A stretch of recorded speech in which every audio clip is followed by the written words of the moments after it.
विश्वाधारम् गगनसदृशम् मेघवर्णम् शुभाङ्गम् लक्ष्मीकान्तम् कमलनयनम् योगिविद्यानगम्यम्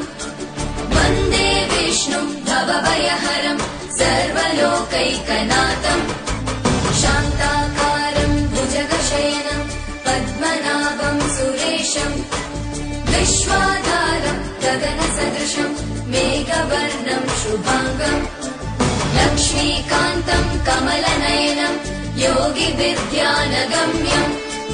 वन्दे विष्णुम् भवभयहरम् सर्वलोकैकनाथम्